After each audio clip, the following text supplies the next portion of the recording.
G'day guys, here I'm going to review this Holman quick dial outlet, which I'm going to use for the garden. We're about to go on holidays and during summertime, so hopefully this does the job. It's got two outlets, one inlet and two outlets, and you can program the two different zones. So what's in the box? Obviously the unit is in the box, which was bubble wrapped. A few connectors there and a manual. Now, I didn't find the manual as easy to read as I'd hoped. However, if you do look on the back of the unit, it has a QR code there, and you can click on that and it will take you to a website which has interactive videos. Now, one thing you might notice is that mine on the screen, someone's put the cover on upside down, which is a bit wrong. So all these little markings don't line up with the screen at all. So I was a little disappointed there. But apart from that, it seems to be good. You can do a manual override. So I won't go fully into how to do it, but you can see here I've got zone 1 only, program number 1, turn on at 7:30, Monday through to Sunday all week. And if I go into that zone, we can see it's on for a run time of 3 minutes. And that's my days and my zone.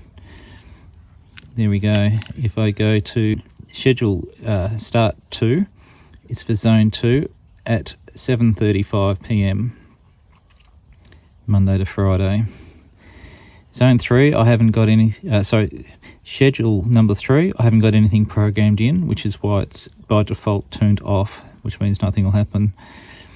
On top of all this, you can also do a manual override. So if you press the on button, choose the zone you want, and I'll say for 5 minutes.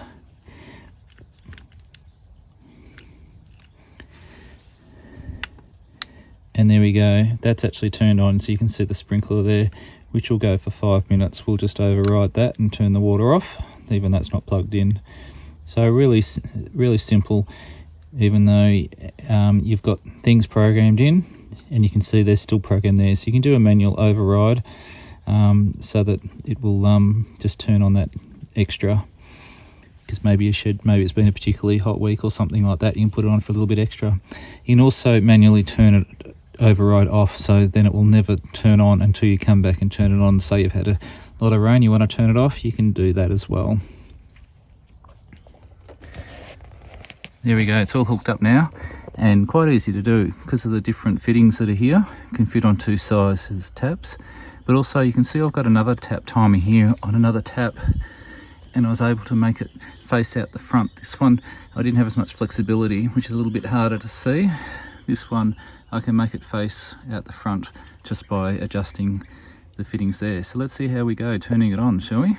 We're just going to do a manual override. So I'll turn zone 1 on for say 1 minute. As I mentioned earlier, on the back of the device is a QR code. If you scan that, it takes you to the website appropriate to this device, and what you can see is on there is all the information. There's also a YouTube video which will help you, and if you've stuck further after that, there's also a link that you can directly type to someone that should be able to help you over the internet. So here we are testing. I'm testing on 2 different zones. One zone is on these plants, and my second zone is a normal sprinkler on the garden. So I have another water timer behind here. What I always do is I put wood across it or something just to cover the timer. It just protects it from the sun.